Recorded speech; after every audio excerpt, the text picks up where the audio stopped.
नमस्ते, आप सभी का स्वागत है और आज हम आपको एक विशेष प्रतिभा से मिलाने जा रहे हैं। आपका नाम है श्री सबरीश कुमार पीए और सबरीश पीए जी जो हैं वो पीएचडी स्कॉलर हैं। जी, पीएचडी इन्होंने पूरी कर ली है जेएनयू से। और आपको बताते हुए मुझे हर्ष हो रहा है क्योंकि इन्होंने एक बड़ी अच्छी पुस्तक लिखी है इस समय। इसका नाम है brief history of science in India.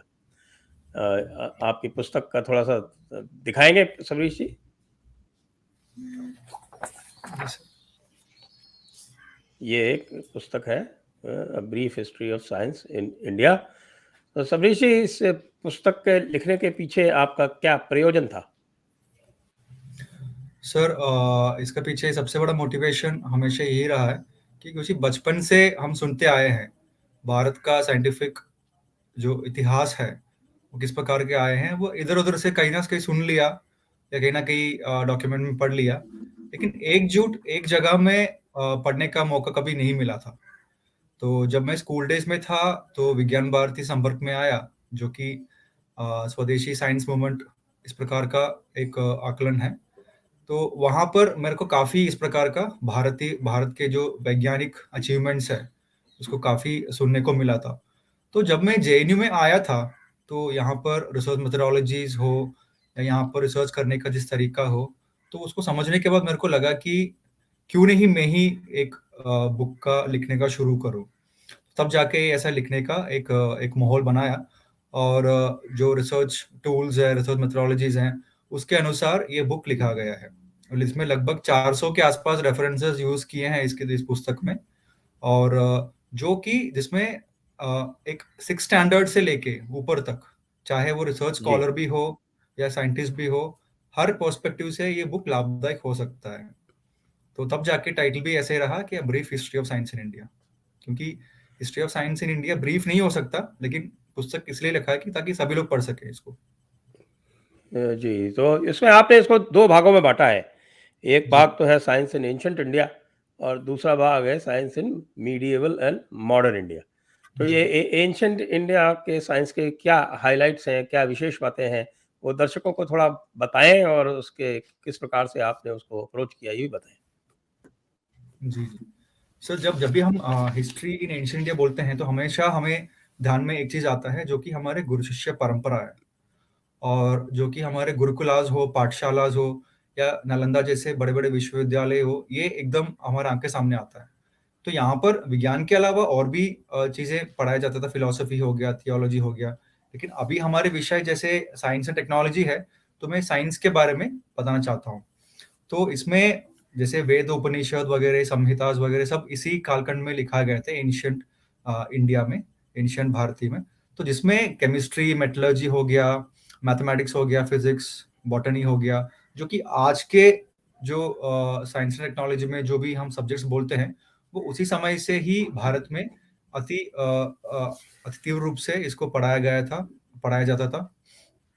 तो अगर हम केमिस्ट्री में बोलेंगे, तो इसको आप एल्केमी एक रूप में बोल सकते हैं, जो रसायन शास्त्र के नाम पर बोला जाता है। जिसमें आप अपने आचार्य पीसी रे, इन्होंने अपने अब हिस्ट्री ऑफ हिंदू केमिस्ट्री, इस पे बहुत वाइड रूप में इसको एक किस प्रकार है इसमें लिखा गया है। और दूसरा है कि वराह मिहिर, उनके खड्ग लक्षणम, इस पे मेटलर्जी जैसे हम बात कर रहे हैं, तो हार्डनिंग ऑफ स्टील, ऐसा बहुत सारे एग्जांपल्स दिए हुए हैं। और हम नागार्जुना के जो 7th सेंचुरी एडी है, तो उस समय का जो रासा रत्नाकरा है, उनका जो ट्रीटाइज है, उसमें sublimation, distillation, fumigation, extraction of mercury etcetera, जो अभी के इंग्लिश टर्म्स में यूज करते हैं, उसको अलग अलग संस्कृत टर्म्स में है, जो कि बुक में डिटेल में एक्सप्लेन किया गया है। वो उस समय से किस प्रकार होता था, क्या मटेरियल यूज करके वो apparatus को क्रिएट किए जाते थे, ये सब उसमें केमिस्ट्री में देख सकते हैं। तो और अब नागार्जुना का जो लौह शास्त्र है, वो एक जी। मेटलर्जिकल साइंस के ऊपर एक कमेंट्री है। और वो सटक कट के भी एक ट्रीटाइज है जो नागार्जुना ने लिखा है। तो वो कॉस्मेटिक्स के ऊपर है और ट्रीटमेंट फॉर हेयर डिजीजेस, इस प्रकार का मेडिसिनल एस्पेक्ट्स भी है, क्योंकि हम मेडिसिनल साइंस और केमिस्ट्री और मेटलर्जी, इन दोनों को आप एक साथ देख सकते हैं, क्योंकि मेडिसिनल साइंस के लिए जो भी मेडिसिन यूज किया जाता था, वो कुछ ना कुछ नेचुरल केमिकल्स थे, या तो फिर प्लांट के स्पेसिमेंट्स थे, या तो फिर मेटल्स के जो चूर्ण बोलते हैं वो भी थे। और उसमें मेटलर्जी के स्पेसिफिकली बोलेंगे तो अभी रिसेंटली जो बहुत सारे एक्सकवेशंस हुई है, तो इसमें हमें बहुत सारे मेटल इंगॉट्स मिलते हैं हर जगह में से। तो ये भी एक एंशिएंट इंडियन साइंसेस का बहुत बड़ा योगदान मान सकते हैं।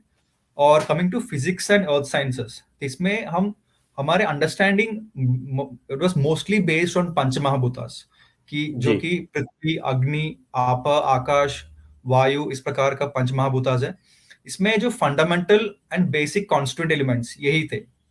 तो इसी के पंचमहाभूत, इसके प्रॉपर्टीज के आधार पर ही हमारा साइंटिफिक थियरीज, साइंटिफिक प्रिंसिपल्स और most fundamental aspects of science, चाहे फिजिक्स भी रखें या चाहे लाइफ साइंस भी लें, तो इसी के आधार पर था। और आप ग्रेविटी को गुरुत्व ऐसा करके बोलते थे। और वराह मिहिर का जो वराह संहिता है, इसमें प्लैनेटरी मोशंस के बारे में काफी गहराई में बोला है। और जैसे हम सब जानते हैं, आर्यभट्ट जो कि 499 एडी उस समय उनका था, तो he had explored about a detailed sun centric solar system. उस समय तो बाकी जो वेस्टर्न नेशंस वगैरह हैं वहां पर तो अर्थ सेंट्रिक सोलर सिस्टम के बारे में बात करते थे, लेकिन we had a proven idea, we had proved that we have a sun centric solar system.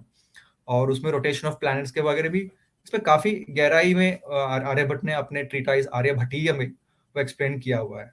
तो देन फिर coming to mathematics and astrology, ये दोनों में ये साथ फिजिक्स की इसलिए। बात, एक मिनट में आपको रोकूंगा। ये फिजिक्स की बात करते हैं तो वैशेषिक सूत्र के बारे में आपको क्या सोचना है? सर, वैशेषिक फिलॉसफी जो उसमें है, वो एक प्रकार के जो फिजिक्स के जो फंडामेंटल एस्पेक्ट्स ऑफ है उसको लेकर वो बोलते हैं।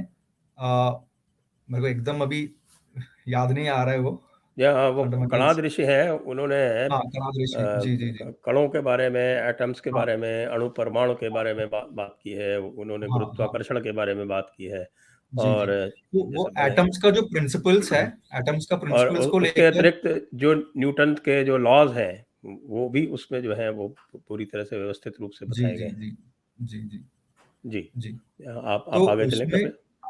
हाँ, तो इसमें उन्होंने जो हमारे अभी के जो प्रॉपर्टीज ऑफ मैटर और प्रॉपर्टीज ऑफ एटम है, वो उसका लिमिटेशंस क्या है, ये हम वैशेष फिलॉसफी को पढ़ने से पता चलता है। क्योंकि वैशेष फिलॉसफी बहुत काफी आगे तक उसको एक्सप्लेन करता है। क्योंकि मैं भी अभी आगे का जो उसका फिलोसफिकल एस्पेक्ट्स है उसका अध्ययन में भी अभी लगा हूँ, तो इसलिए मैं उस पर ज्यादा नहीं बोलेंगे तो ठीक रहेगा, क्योंकि I am still learning about the core philosophical scientific philosophical aspects of Vaisheshika philosophy. तो फिर जी अभी मैथमेटिक्स और एस्ट्रोनॉमी में जाएंगे। तो मैथमेटिक्स को गणित शास्त्र बोलते थे, और जिसमें reference for astronomical calculations. Mathematics mainly evolve तब हुआ कि अपने एस्ट्रोनॉमिकल कैलकुलेशंस को लेकर इसको आगे कैसे करें, इसको लेकर ऐसा हुआ था। और उसूल व सूत्रास भी हो, जो कि रिचुअलिस्टिक एंड स्पिरिचुअल एस्पेक्ट्स के लिए इसका आई मीन आल्टर, जहां पर यज्ञ कुंड को खड़ा करने हैं, तो उसको लेकर उसूल व सूत्रास का काफी योगदान है। और ब्रह्मगुप्ता का जो ब्रह्मस्फुट सिद्धांत है, उसमें cube roots, integral number, cyclic quadrilaterals, trapezium, quadratic equations, इस प्रकार का बहुत सारे जो मैथमेटिकल सिंबल्स भी हो, इसके बारे में उसमें चर्चा की है। और भास्कराचार्य का सिद्धांत शिरोमणि है, जिसमें वैल्यू ऑफ पाई इसको लेकर उसमें आह्वान किया है। और फनिनी के जो अष्टाध्यायी है, उसका मैथमेटिकल एम्फोसिस भी हमें करना बहुत जरूरी है। क्योंकि जी the reason why we say Sanskrit is the most suitable language for computer science is because the algebraic nature of Ashtadhyayi. किस प्रकार उन्होंने उसमें किए काफी सारे कॉम्बिनेशंस, ग्रामेटिकल कॉम्बिनेशंस को लेकर उन्होंने किया, तो it gradually took a mathematical shape. That is why it is said that Sanskrit is the most suitable word for computational and linguistic sciences. और मुख्य तौर पर मैथमेटिक्स के बारे में बात करेंगे तो शून्य के बिना हम अछूट है। तो इसमें शून्य का एक आर्कियोलॉजिकल एविडेंस है, जो कि बख्शाली मैन्युस्क्रिप्ट है, जिसमें 3rd और 4th सेंचुरी एडी उस समय का मैन्युस्क्रिप्ट है, जिसमें शून्य का एक कॉन्सेप्ट उसमें प्रोपोन किया जाता है। और मैथमेटिक्स में और आगे जाएंगे तो माधवाचार्य है संगम ग्राम का, जो कि केरला स्कूल ऑफ मैथमेटिक्स के प्रोपोनेंट थे। और उसके बाद माधवाचार्य के बाद लगातार 250 ईयर्स तक का उनका गुरु शिष्य परंपरा चलते आया है, जिसमें बाद में जाके बहुत सारे ब्रिटिश हिस्टोरियंस भी हो या ब्रिटिश मैथमेटिशियंस भी हो और इंडिया में मैथमेटिशियंस भी हो, उनको रिसर्च हुआ है कि वो कितने चीजें उसमें माधवाचार्य जी और उनके परंपरा के जो है वो किए हैं। और ये सारी चीज डिटेल में बुक में दिया हुआ है। और मेडिसिन के बारे में अगर बोले तो आयुर्वेद हम सब जानते हैं कि इम्पोर्टेंट फैक्टर था, और उसमें भी पंचमहाभूत का काफी बड़ा योगदान है, जिसमें दोष वात पित्त कफ जो हम बोलते हैं, जिसको इंग्लिश में ह्यूमर साइंस बोलते हैं, ह्यूमर बोलते हैं। तो उसको लेकर ही अधिकतर उसका जो चिकित्सा रूप थे वो किया जाते थे। तो इसमें चारक संहिता हो गया, सुश्रुत संहिता हो गया, अष्टांग हृदय हो गया। तो इस प्रकार का जो ट्रीटाइजेस है बहुत इंपॉर्टेंट है। और तो इसमें आयुर्वेद में हम देख सकते हैं कि क्या क्या स्पेसिफिकेशंस है, क्या क्या सब पार्ट्स इसमें, जैसे काय चिकित्सा हो गया जो कि इंटरनल मेडिसिन का रूप लेता है, और शल्य चिकित्सा हो गया जो कि ऑप्थेल्मोलॉजी है, फिर शल्य यंत्र हो गया जो कि सर्जरी का एस्पेक्ट्स को देखते हैं, भूत विद्या जो है साइकेट्री है, अगाध तंत्र जो है टॉक्सिकोलॉजी है, रसायन तंत्र जो है जेरियाट्रिक्स, इस प्रकार का बहुत सारे चीजें आते हैं। और एक इम्पॉर्टेंट एक इम्पोर्टेंट प्रूफ है जो कि मैं एक कथा के रूप में बोलना चाहता हूँ, और शायद जी आपके सभी व्यूअर्स को भी वो पसंद आएगा। तो जी जी ये ब्रिटिश इंडिया के समय का था। तो उस समय Anglo Anglo Anglo Mysore war चल रहा था। तो टिप्पू वर्सेस द इंग्लिश ऐसा एक था। तो 1973 में एक प्रकार का जो ब्रिटिश आर्मी के एक सोल्जर जो कि कोवस जी का नाम है, कोवस जी का फोटो ही है इसमें, जो कि ब्रिटिश आर्काइव से इसको निकाला गया है, कोवस जी का ही फोटो है। अगर आप वहां 1973 या 1793? सॉरी 1793 सर, सॉरी 1793 जी में ये हुआ था एंग्लो मैसूर वॉर। आई अपोलोजाइज, हिस्ट्री में ईयर का बहुत इंपॉर्टेंस होता है, लेकिन मैं हिस्टोरियन जी नहीं जी हूँ। लेकिन तो 1793 का है। तो उस समय कोवस जी जब युद्ध में गए थे, he was a bullock driver and he was employed by the English East India Company. तो he was caught by Tipu's army as a prisoner of war, और उसके बाद उनका जो नाक काट दिया गया था, और वो लगभग 1 साल तक उनके पास नाक नहीं है, और एक नाक और हाथ भी काट दिया था। तो he didn't have a knows and for 1 year he was without a knows. और फिर 1974 में 1972 उसी साल में 1794 में। अच्छा। 1794 में जी 1794 में तो उनको पुणे में कुमार करके एक सर्जियन जो है, उनको एक एक प्लास्टिक सर्जरी के रूप में, जो कि फोरहेड के जो स्किन का फ्लैप है उसको रिमूव करके और यहाँ पर एक एक आर्टिफिशियल नोज देते हैं। और ये सब चीज जो है 1793 के मद्रास गैजेट में इसको रिकॉर्डिंग किया जाता है और ये पब्लिश किया जाता है, publish by 2 British medical officers only. और फिर दोबारा 1794 में ये लंदन के जेंटलमैन्स मैगजीन में वो पब्लिश होता है कि इस प्रकार का एक सर्जिकल प्रोसेस भारत में हुआ है। तब जाके यूरोप में पता चला कि ऐसा एक यूनिक सर्जिकल प्रोसेस जो सक्सेसफुल है ये इंडिया में किया गया है। और उसके बाद इसके ऊपर इस प्रोसीजर के ऊपर काफी रिसर्च होता है उस समय का।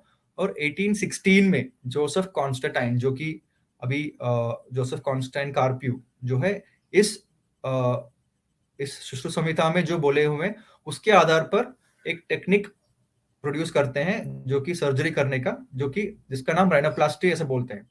तो इस प्रकार का एक बहुत इंपॉर्टेंट जो प्रूफ है कि ये बोल सकते हैं कि हम भारत में way back in 1700s itself we had a valid proof showing that the knowledge of surgery traveled from Bharat to the west। एक चीज ये हो गया है।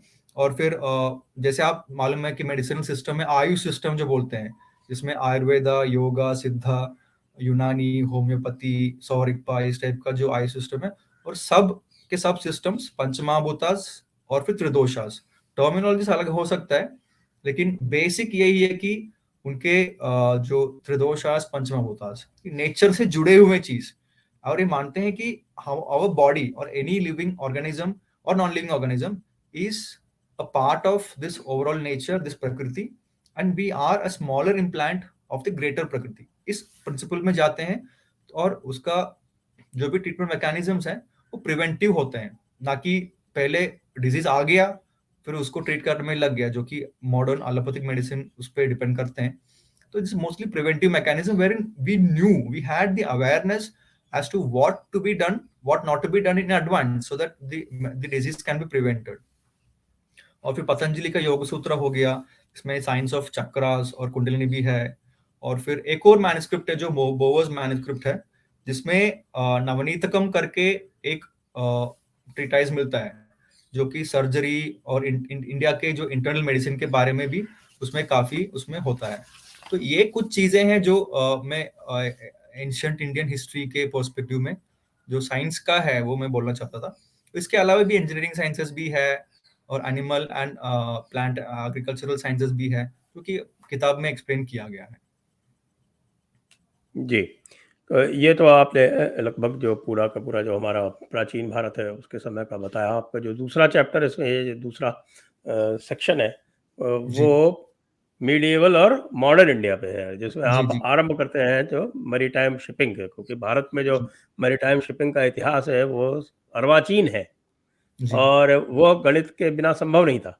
जी जी, तो बताएं सर. इसमें अगर हम देखा जाए कि हमारे पास ये जो मैरीटाइम शिपिंग जो हमारे पास क्यों आया है, ये सबसे पहले अगर बोलना चाहेंगे तो फिर ट्रेड रिलेशनशिप के लिए, जो हमारे साथ चाहे ईस्टर्न कोस्ट ऑफ इंडिया हो या चाहे वेस्टर्न कोस्ट ऑफ इंडिया हो, कि हमारे the number of ports that have been excavated over the centuries इतना है कि starting from the Harappan period till modern India, कि हमारा नेवल पावर हुआ करता था. और नेवल पावर के साथ साथ we also had a very good trade relationship, चाहे with the Roman Empire on the western side और with the Srivijaya and the Malaya archipelago on the this side. तो इसमें हमें इंडियन मैरीटाइम एक्टिविटीज भी हो या एक्सपेडिशंस का भी हो या उसको लेकर कल्चरल इन्फ्लुएंस कितना भी हो, इसका लगभग 5000 साल तक का हमारे पास हिस्ट्री उपलब्ध है. और starting from Indus valley civilization और उसके पहले का भी है. और आप मुख्य तौर पर हम अगर देखेंगे तो जो नेवी का जो वर्ड नाव है वो संस्कृत से इवॉल्विंग है, और उसका नेविगेशन भी बोल सकते हैं. नेविगेशन एंड नेवी दोनों का जो अगर आप देखेंगे वर्ड का एटिमोलॉजी जो देखेंगे वो इसी में से आता है. और अगर हमें लिटरेरी एविडेंस अगर देखा जाए तो अर्थशास्त्र भी हो गया, जिसमें वो बोलते कि सी वॉयजेस कब कब लेना है और कब कब नहीं लेना है. और इसमें मैथमेटिक्स एस्ट्रोनॉमी जब तक आपका ज्ञान अच्छे से नहीं हो तो तब तक आप शिप बिल्डिंग के बाद जो आपको सी में वेंचर करना है वो कर ही नहीं सकते unless and until you know about astronomy, you know about the climatic sciences, you know about how the climate works, how the weather works in the deep sea. और जब तक आपको शिपिंग नॉलेज नहीं है तो आप फिर कर नहीं सकते. और उसके बाद ग्रीक हो गया, रोमन हो गया और south east Asian material sources हो गया. इन सबका ये इंडिया के जो डीप सी शिपिंग है, not just coastal navigation but also deep sea, इसके बारे में बहुत रेफरेंसेस देते हैं. और हरप्पन डॉक में लोथाल पोर्ट हो गए और बाकी जो हमारे वेस्टर्न कोस्ट ऑफ इंडिया को जो पुराने समय का जो पोर्ट्स है उसका कुछ नाम मैं बोलना चाहता हूँ. लखाभौल, लोथाल, खिंदखेरा, कुंटासी, मेघम, प्रशस्ता, तोडियो, अमरा, इस प्रकार का कुछ है. और गुप्तास पे पीरियड भी हो, मौर्यास के पीरियड भी हो, हमारे जो वेस्टर्न कोस्ट का भी हो, ईस्टर्न कोस्ट का भी हो, बहुत सारे पोर्ट्स का नाम भी हमारे पास है और बुक में इसका अवेलेबल है. और लिटरेरी और हिस्टोरिकल एविडेंसेस का देखेंगे तो फिर हमारे मत्स्य पुराना हो गया, जिसमें टाइड्स के बारे में एक्सप्लेनेशंस दिए हुए हैं. और समुद्रवाणी के जातका टेल्स है जो है, जिसमें टाइडल वेव्स ड्यूरिंग वॉयजेस किस प्रकार उसको टैकल किया जाता है उसके बारे में है. फिर तमिल संगम लिटरेचर जैसे पत्तुपाटु हो गया, सिलपदिगारम हो गया, अगानानूरू हो गया, इन सब में की डीप सी शिपिंग कैसे किया जाता है इसके बारे में नॉलेज है. और वैदिक पुराणिक लिटरेचर जैसे ऋग्वेद हो गया, यजुर्वेद हो गया, अथर्ववेद हो गया, मार्कंडेय पुराण हो गया, वराह पुराण हो गया, विष्णु पुराण हो गया, रामायण हो गया, महाभारत हो गया और यज्ञवल्क्य संहिता हो गया. इस प्रकार के बहुत सारे ट्रीटाइजेस और हमारे पुराणों में कोस्टल शिपिंग के बारे में और डीप सी शिपिंग के बारे में किस प्रकार कर सकते हैं इसके बारे में है। और ग्रीक राइटर्स का भी, रोमन लिटरेरी रिकॉर्ड्स का भी है जिसमें कैसे है। और ये हमारे एक हिस्टोरिकल प्रूफ है कि किंग अशोका ने अपने सन महेंद्र और डॉक्टर संघमित्रा को, उन्होंने ताम्रलिप्ति से सिलोन तक उन्होंने एक कंटिजेंट भेजा था ट्रेड को लेकर और डिप्लोमेसी को लेकर। इसका भी हमें पता चलता है कि कोस्टल शिपिंग के अलावा भी डीप सी शिपिंग कितना इंपॉर्टेंट थे। और ट्रम्बल ट्रीटाइज जो कपल सत्रम है, इसमें दिखाया गया कि कितना कैरेक्टरिस्टिक ऑफ शिप क्या क्या है और किस प्रकार का शिप होते हैं। ये एक संगम लिटरेचर है जिसमें ये दिया गया है। और इसे ऐसा बहुत सारे एग्जाम्पल्स और केस स्टडीज हमें मिलता है कि जिसमें मैरीटाइम हिस्ट्री ऑफ इंडिया को लेकर मैं तो केवल एंशिएंट और मिडिवल पर्सपेक्टिव से मैंने बोला है। और फिर अभी रिसेंटली अभी अरिकमेडू एक्सकवेशंस में जो है उसमें बोला जाता है कि साउथ इंडियन मैरीटाइम रिलेशंस जो कि रोमन एम्पायर के साथ कितना गहराई में था, ये अभी रिसेंट एक्सकवेशंस में अभी पता चला है। और अरिकमेडू और फिर पटनम में जो मुजिरीज का जो पोर्ट है वो कितना इंपॉर्टेंट मैरीटाइम आर्कियोलॉजिकल साइट है, ये अभी रिसेंट मॉडर्न एक्सकवेशंस के साथ ये प्रूव हुआ है।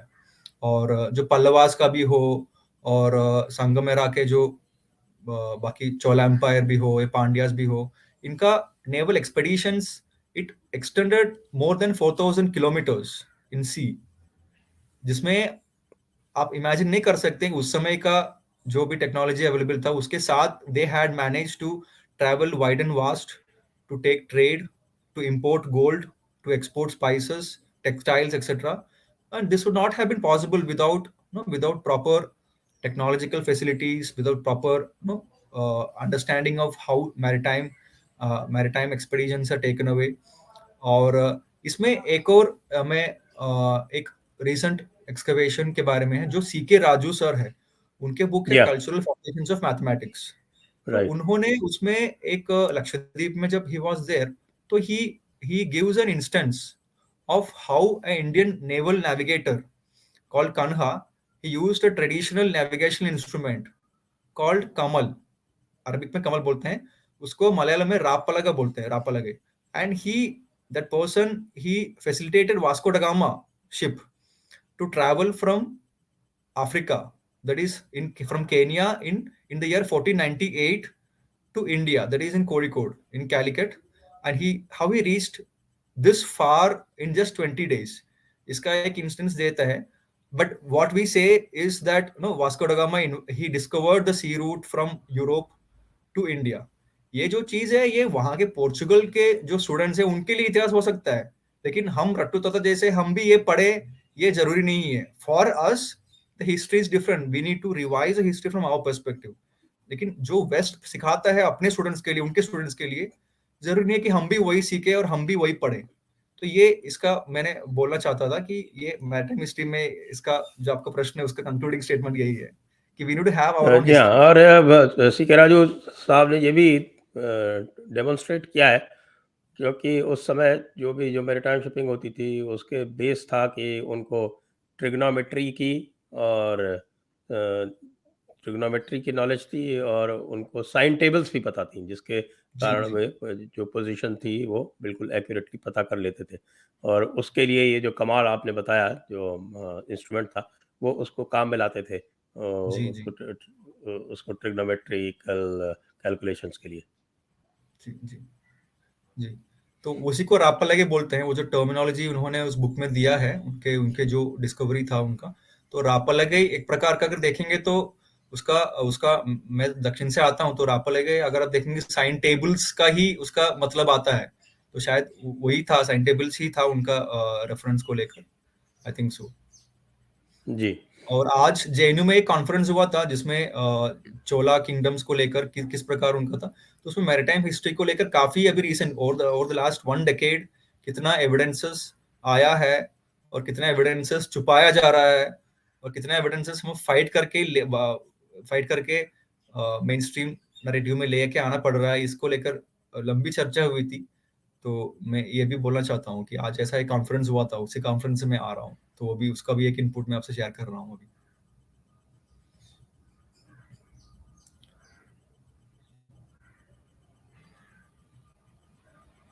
जी सर। हेलो।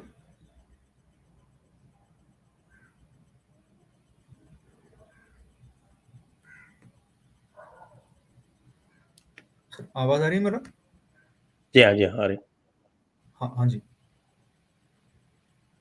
सर, इसमें एक ताजमहल को लेकर एक इम्पोर्टेंट चीज बोलना था मेरे को, जी कि लेकिन वो अपने आर्किटेक्चरल सेक्शन में वो आता है। तो ये इसका एक प्रूफ ये है कि ताजमहल ओरिजिनली एक शिवा टेम्पल था। ये इसका स्कॉलरली आर्टिकल्स का प्रूफ है मेरे पास। और इसमें जो राजा जय सिंह है, उनका एंसेस्ट्रल प्रॉपर्टी है, इस प्रकार का इसका प्रूफ जाता है। और एक प्रकार का देखिए तो शाहजहां का जो जो वाइफ है, जो मुमताज मुमताज हम बोलते हैं, उनका भी नाम शायद वही नहीं है। Her name was also different. और अर्जमंद माधव बेगम था नाम उनका, अर्जमंद बानो हाँ बेगम। हाँ, अंजुमन बेगम था। और वो अर्जमंद जो अर्जमंद ताजमहल का जो है, उसके उनके जो आर्किटेक्ट्स है या डिजाइनर्स है या आर्टिजन्स है और उसके क्राफ्टमैन है, उनके बारे में अभी एक नया एक रिसर्च इनपुट्स आया है, रिसर्च फाइंडिंग्स आया है कि वो सभी लोग इंडिया के ट्रेडिशनल बिल्डिंग प्रिंसिपल्स के अनुसार ही काम किए हैं, ना कि कोई अरबिक आर्किटेक्चरल या कोई ना कोई इस्लामिक साइंस के अनुसार आर्किटेक्चरल चीज को लेकर। और उनके चाहे मेट्रोलॉजी भी हो, उसके चाहे मेजरमेंट यूनिट्स भी हो जो कि अंगुलम बोलते हैं, वो और सभी सब कुछ देखें तो एक ग्रिड पैटर्न डिजाइन के आता है, जो कि हड़प्पन समय से, हड़प्पन सिविलाइजेशन से लेके आता है। और इसको लेकर अर्थशास्त्र में भी काफी इसका डिस्कशन हुआ है। और इसका जो जो ताजमहल का जो नैरेटिव को लेकर जो बादशाहनामे में लिखा जाता है, उसमें वो खुद लिखे हैं कि लिटरेरी कोर्ट डॉक्यूमेंट है जो कि मुगल एम्परर शाहजहां का, कि वो कि उसमें he had originally acquired the building which we today call the Taj Mahal in Agra, which was a palace from Raja Jai Singh of Jaipur. And उसमें शाहजहां क्वीन जो अर्जुमंद बानो बेगम है और मुमताज महल है, उनके रीबरियल के लिए उसमें किया गया, जो कि उन्होंने पहले 1631 में ही बुरहानपुर में डेथ हो गई थी। उसके बाद उन्होंने एक साल, लगभग एक साल के बाद उन्होंने उसको री री रीओपन करके उसको लाया गया था, दिल्ली तक, आगरा तक लाया गया था। और राजा जय सिंह जो है, जयपुर के राजा जय, वो इसको पहले उसको उनके एंसेस्ट्रल प्रॉपर्टी थे वो, जो कि उनके ग्रैंडफादर राजा मान सिंह से उसको इनहेरिट किया गया है। और जब उन्हें इनहेरिट किया गया था तो इस head had temple type of architecture, कि उसको पहले एक टेम्पल था, बाद में राजा जय सिंह जी ने उनको एक एक अपना पैलेस के रूप में किया था। And Shah Jahan acquired this temple. उसके फरमान में ये प्रूफ है कि आपके जो बिल्डिंग है हम अक्वायर कर रहे हैं। और उसमें बाहर बाद में जाके एक मौसोलियम के रूप में बना गया था, जिसमें बाद में रिलीजियस अडेप्टेशंस हो गया, जिसमें मिनारेट्स आ गया, डिजाइन आ गया, तो डेकोरेशंस आ गया। और बाद में उन्होंने 1631 से लेके 1653 उस पीरियड में उन्होंने बनाया। और एक और आर्कियोलॉजिकल एविडेंस ये आता है कि वहां पर जो मेन डोर है वहां के, उसके जो कार्बन 14 डेटिंग से को लेकर ये पता चलता है कि वहां के जो नॉर्थ गेट डोर है, जो वुडन डोर है, वो 1359 एडी का है।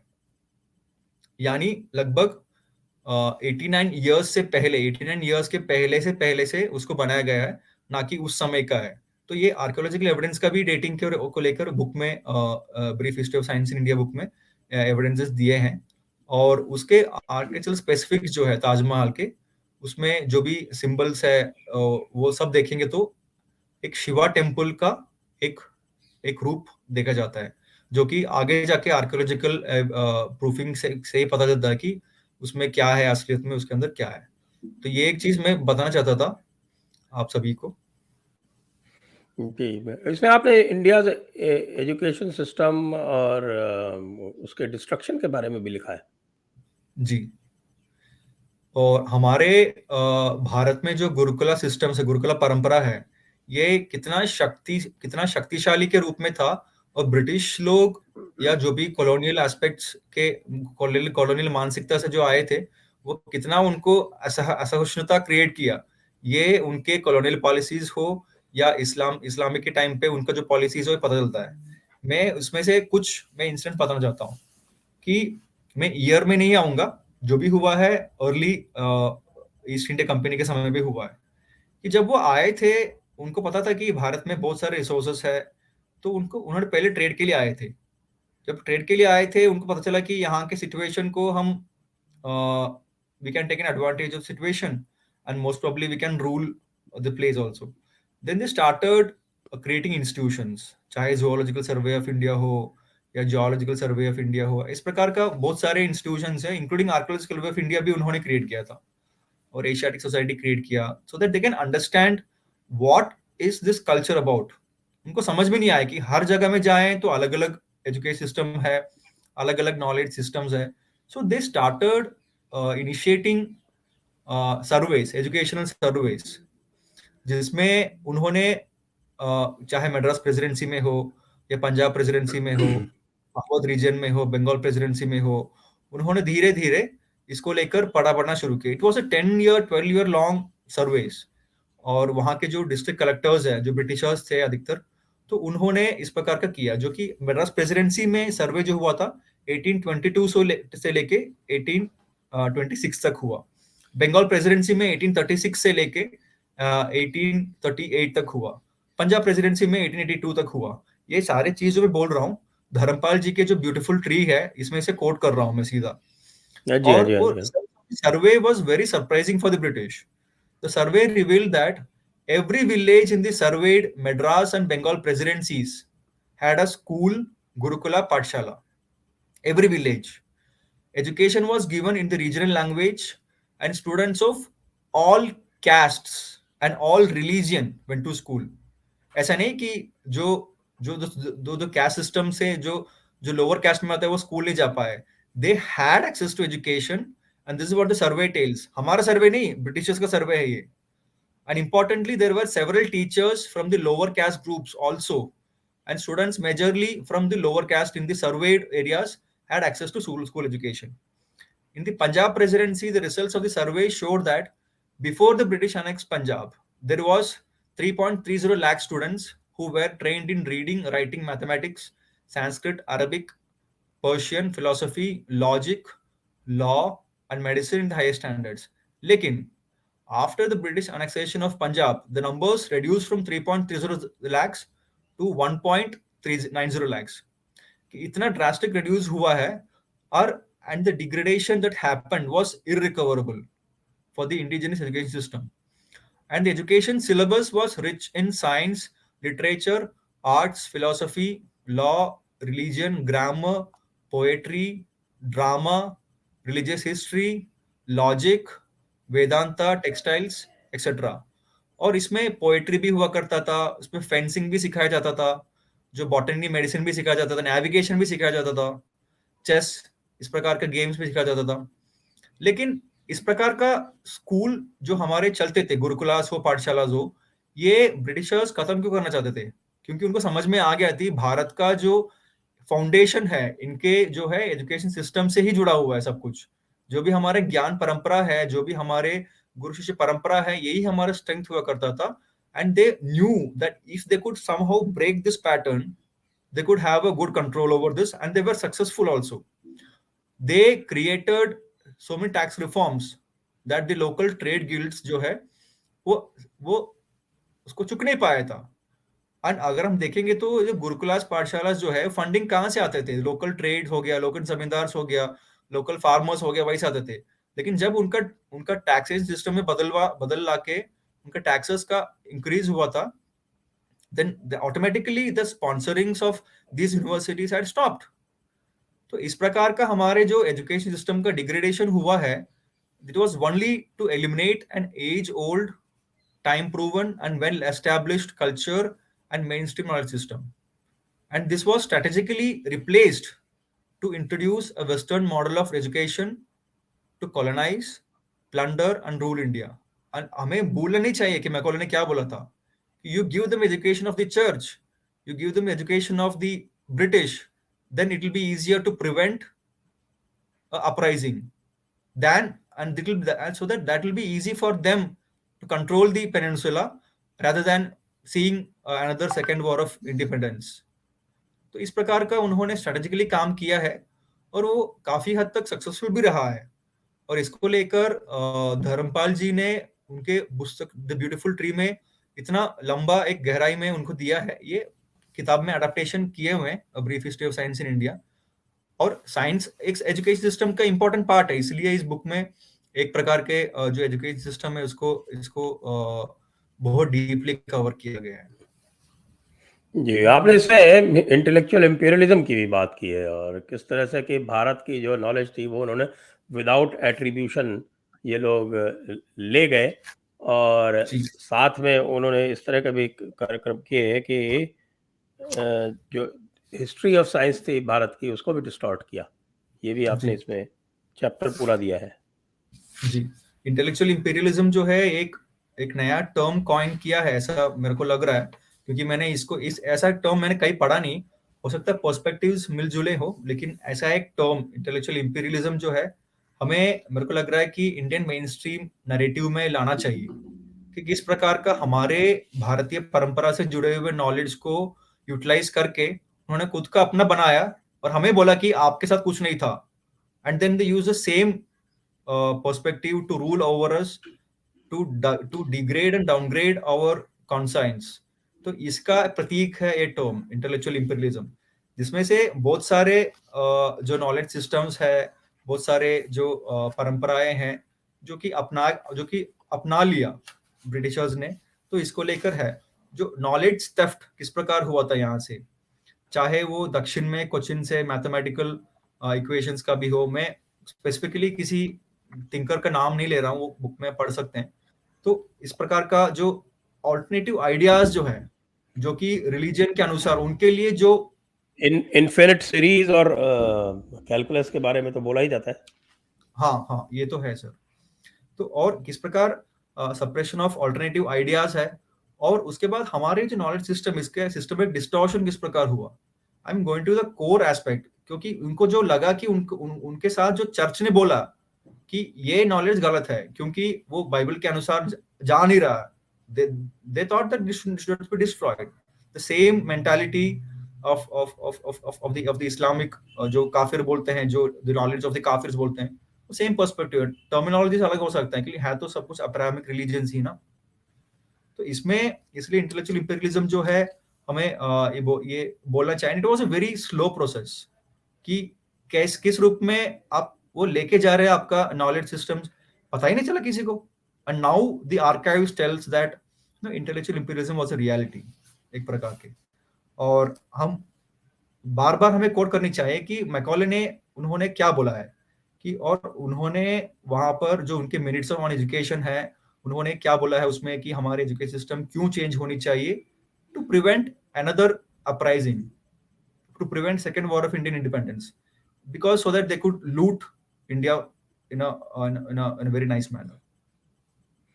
तो भारतीय साइंस की मीडिएवल और मॉडर्न इंडिया में क्या स्थिति रही है, और सर तो रिपीट करेंगे क्वेश्चन। आपने एक चैप्टर है आपका इस पे जो जी कहता है कि मैं पढ़ देता हूँ, science in medieval and British India. जी जी इस चैप्टर में आपने क्या हाँ जी चर्चा की? तो जब ब्रिटिशर्स ने यहाँ पर अलग अलग इंस्टीट्यूशन सेटअप किए और अलग अलग विश्वविद्यालय वेस्टर्न मॉडल में जो जब इंस्टीट्यूशन सेटअप किए, तो उनके लिए यहाँ पर क्लरिकल जॉब के लिए लोग चाहिए था। तो जब उन्होंने हायर किया है, लेकिन ग्रेजुअली उनको समझ में आया कि यार यहाँ के भारतीय जो सिटीजन्स है उनका जो ब्रेन है उनका जो ब्रेन है और हमसे ज्यादा तेज है। तो they started hiring scientist of Indian origin.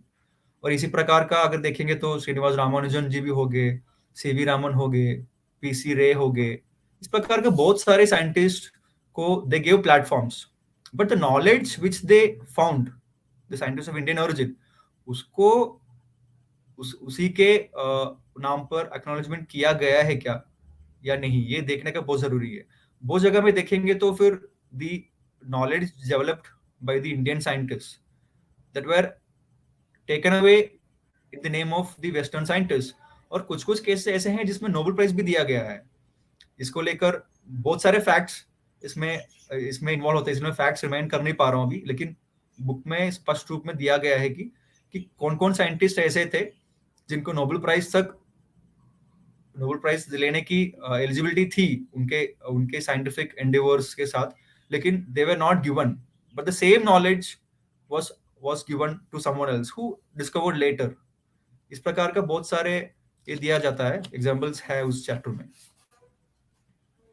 जी, तो अंत में आप क्या कहना चाहेंगे अपनी पुस्तक के बारे में? सर अंत में ये कहना आत्मनिर्भर भारत चाहूंगा, के बारे में क्या कहना चाहेंगे? आत्मनिर्भर भारत और साइंस जो है वो स्वतंत्र भारत में कैसे चल रहा है, और आत्मनिर्भर भारत में क्या संभावनाएं हैं? मैं आपको एक किस्सा सुनाता हूँ। जब जी, बुक का फाइनल स्टेज में आ गया था, तो कोविड आ गया था। तो मेरे को जी, बोला गया था कि इसको तो दोबारा रिवाइज करो और भी फैक्ट्स वगैरह हैं जोड़ो।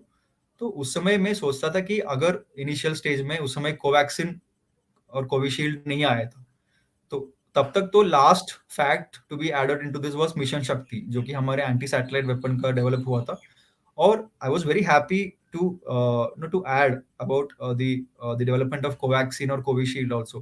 That is the end wherein the last aspect, the last fact of modern science and technology in India, उसको ऐड किया जाता है।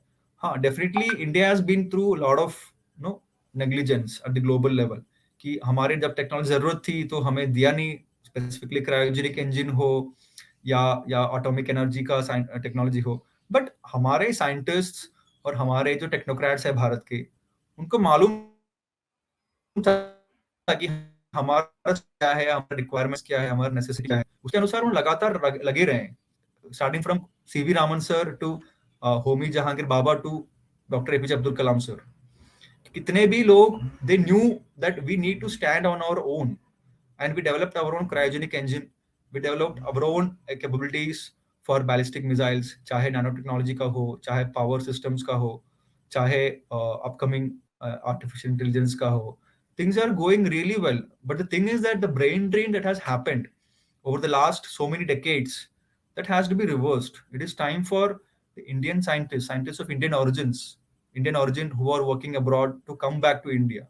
हो सकता है कि आपको वहां जितना पेमेंट मिल रहे हैं यहाँ पर नहीं मिल रहे होंगे, लेकिन ये देश आपका है, आपको ये देश पाला है, आपको ये देश पढ़ाया है, आपने इस देश में बड़े हुए हैं, और just because the situations were not right, जाना पड़ा बाहर ताकि अपना जो क्वालिटीज है उसको मेंटेन करें और उसको आगे बढ़ाए ह्यूमैनिटी के इंटरेस्ट पे।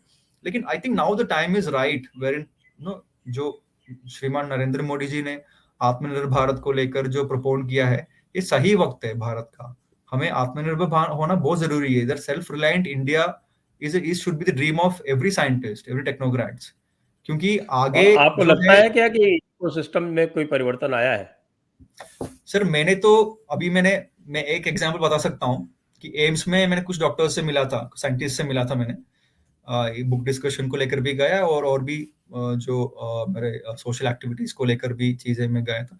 तो there was one scientist, I met one scientist who has left his lucrative scientific career in USA to do research in AIIMS. मैं नाम नहीं लेना चाहूंगा किसी का, क्योंकि उनके लिए नुकसान भी हो सकता है या कोई टारगेट भी करे उनको। लेकिन बट उनका यहाँ आने के बाद यहाँ का जो सिस्टम है, यहाँ का जो रेड टेपिज्म के नाम पर, हो सकता है कि रेड टेपिज्म नहीं हो, लेकिन अभी जो नीचे नीचे की और जो स्पाइडर वेब जैसे हैं, red tapism was better I think. Spider web का जो खेल है, जिसमें जो नया सिस्टम के अंदर आता है उनके साथ जो खेलवाड़ होता है, वो इस साइंटिस्ट के साथ भी हो रहा है।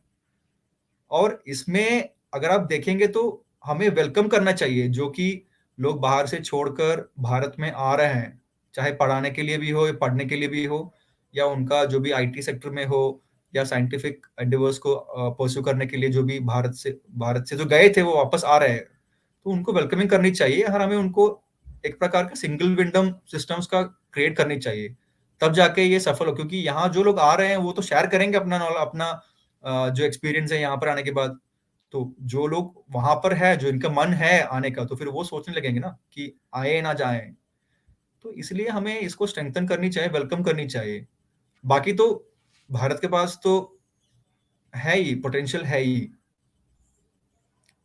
जी, आपको बहुत बहुत धन्यवाद सबरीश जी, आपने आपकी पुस्तक के बारे में हमसे साझा किया, और मैं आपकी पुस्तक की सफलता की मेरी ओर से और मेरे सभी दर्शकों की ओर से और मेरे सभी सब्सक्राइबर्स की ओर से आपको शुभकामनाएं देता हूं और दर्शकों से अनुरोध करता हूं कि इस वीडियो को बहुत शेयर धन्यवाद करें, सर, बहुत इसको लाइक धन्यवाद। करें। आपने इतना अच्छा मौका दिया और ये बुक जरूर गरुड़ा प्रकाशन की वेबसाइट से ही ले। इसमें अभी तो डिस्काउंटेड प्राइस में अवेलेबल है। Thanks for the opportunity very much. नमस्ते, जय हिंद। जय हिंद, वंदे मातरम। जय हिंद, वंदे मातरम।